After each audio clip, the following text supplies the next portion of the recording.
Joe Rogan has finally weighed in on the Tom Aspinall situation, and honestly, the longer this goes on, the stranger it gets. The Tom Aspinall Ciryl Gane thing was a fucking disaster. I mean, that's a disaster. Tom Aspinall still can't see. He's got a fucked up right eyeball still. It's really bad, right? I mean, the reality is he might not ever fight again. Like, who knows? Like, if he has surgery on his eye and it doesn't go well and he can't see out of the eye, apparently he's still fucked up in his right eye. There's some tendon damage or something. UFC don't pay their fighters well enough. What is your view on that? I mean, athletes are always looking for more money. Agreed, Yeah. I get that, but there's a difference between asking for more money and actually being paid what you're worth. Yeah, I think that if you're risking your health, you should get paid the absolute maximum possible, is what I think. There's so many times, like throughout the years, where money's not even come into the equation for me because I'm just so hungry to fight that that's what I want to do. But now you got to look after your family, you got to look after your future. Exactly. Especially, it's difficult because for fighters, there's only one place to go, really, if you want to be the best in the world, and that's the UFC. I would like everyone to get paid as much as possible. Aspinall waited years to become undisputed heavyweight champion, finally got Ciryl Gane across from him, and then an eye poke ended everything before the first round was even over. Somehow though, Tom ended up taking a lot of the criticism, with people questioning whether he could have continued simply because Gane had looked good early. Rogan thinks that criticism is ridiculous. Jones for was to prove that I'm the best. That's it. All I wanted to do it for was Who's the best? just prove I was the best. John Jones is probably widely known as the greatest mixed martial artist ever. It wasn't about money, it wasn't about nothing. I just wanted to fight the best ever. But I didn't get the chance. He's actively chased him non-stop, and he's at the point, I'm begging for this fight, just please give me this fight. I know he definitely got offered the 30 million for it, but for whatever reason he didn't take it. But part of this process is I've been able to read those contracts, and I've been able to talk to him about the purses that he's received. Take me back 4 or 5 fights. And the reality is that when he was headlining in front of 20,000 on pay-per-view, he was receiving probably half the amount of money that I would pay a boxer for a British title fight at York Hall, Bethnal Green in front of 1,200 people. And I was absolutely baffled and astonished. Now, obviously, as he's gone on, those purses have increased, but still to a level that I feel is completely unfair. Especially considering Aspinall genuinely suffered problems with his vision and eventually needed surgery. But what makes this interesting now is that Tom has recovered, returned to training, and says he's ready to fight, yet we're still waiting to find out exactly when the UFC plans to bring its heavyweight champion back. A lot of things happen behind closed door, right? Obviously, you've been out spoken about, like, you want to fight John Jones. Yeah. Obviously, Jones trying to get his, whatever he's got going on, together. This is the only sport in the world that I know of that you can have somebody hold your career back. Yep. Meaning that, like, okay, we have a healthy champion, has shown a little bit of interest to fight you, not really a lot of interest to fight you, but you can't fight because you're like, I'm just trying to fight, but it's not happening. I guess speak on that, like how frustrating is it, for you, your dad is like, guys, can we just get a fucking fight? Because it's not like you're getting younger, you're only gonna get older, right? Yeah, sure. I'm quite lucky in that regard because I don't feel like I have a lot of miles on the clock, and the 32 is quite young for heavyweight. Yeah, so you're getting right in your prime. I would definitely fight if I could. Tom Aspinall, you don't really see that anywhere full stop, but definitely not in the heavyweight division. No heavyweight moves like him.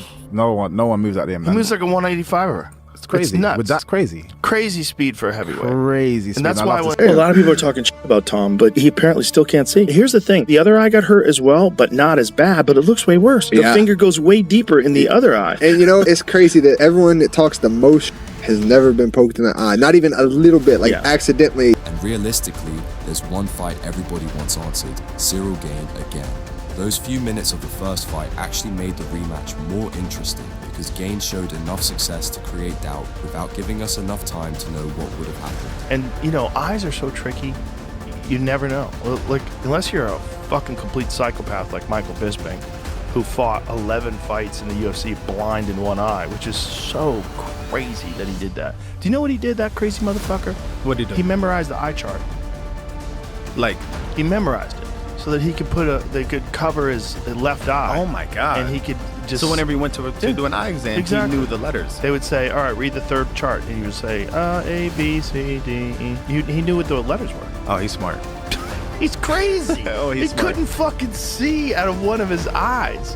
and still fought world-class fighters. I think 11 fights he had, only being able to see out of one eye. Yeah, I'm not really sure how to engage with the eye talk on Tom Aspinall, but I think he's a fantastic fighter. I think Gane. What do you mean by engage with the eye talk? You know, I feel like getting poked in the eye sucks, and I just don't know how he feels that he got. Right. You know what I'm saying? So I'm not. We don't know what he was experiencing. Yeah, The fight. and nobody ever knows. But you know, critics gonna go online and say X, Y, and Z. But I'm just gonna stand in the middle ground. I say I think Tom's a fantastic fighter.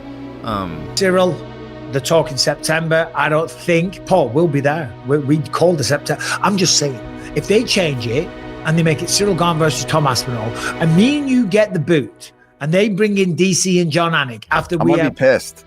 I'll be pissed, man. I will be pissed, but it's probably gonna happen. It's probably gonna happen. Let's be honest. One of us, probably me, is getting. I'll throw an Alex Pereira. I will. I'll complain. Oh wait, he wants to fight. He wants to fight in Paris. You're saying?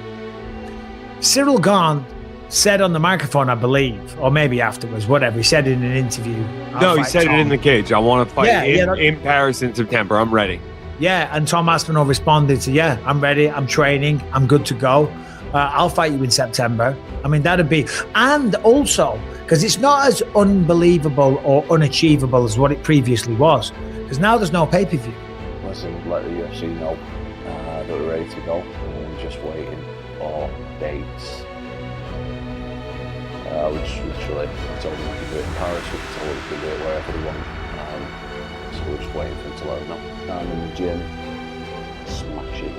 We will be with you the week after. We'll come and film a bit of a sesh. Yeah.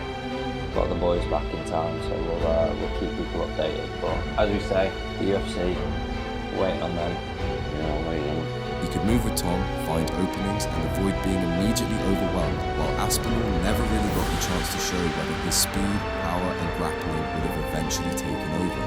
That's why the rematch suddenly means so much. If Tom comes back and destroys Gane, And a number of guys do just the opposite. They've gone into the suit and they've tried to get their own brand out and they get a check on the way out the door. And I just personally don't agree with it. It's not that somebody told me over at Fox, ESPN, or now Paramount not to do that. Just telling you it's my code and I don't do that. But I got put in a very difficult situation. And I got put in a situation of simply being asked, is Tom gonna fight again? And I would like an answer to that. I don't know the answer to that. I sure think so. I sure hope so. I find that coming out of my mouth. I can follow the golden rule in life. Put yourself in somebody else's shoes. How would you act or how would you want to be treated? And if I was in Tom's shoes, right? The golden rule, Tom's got a family, by the way.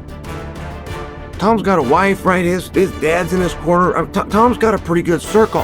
And Tom fighting and staying active is a family tradition. the eye poke controversy disappears and his heavyweight name finally starts moving. But if Gane beats him, everyone who thought those opening minutes were telling us something suddenly has a very different conversation to have. Well, listen, I hope Tom gets back in because, again, we don't know really what's going on with his eye. And for all the critics, you need to know this, the right eye, that's the problem. But if you look at when he fought, his left eye, the finger went deeper in his left eye than it did his right eye. So if you think he's faking it, he was knuckle deep in that fucking left eye. He was all up in that eye. Yeah, I mean, it's horrible to see. Rogan can defend Aspinall, Dana can explain what happened, and fans can argue about those 4 minutes forever, but there's really only one way to settle any of it. Put them back inside the cage and finish the fight.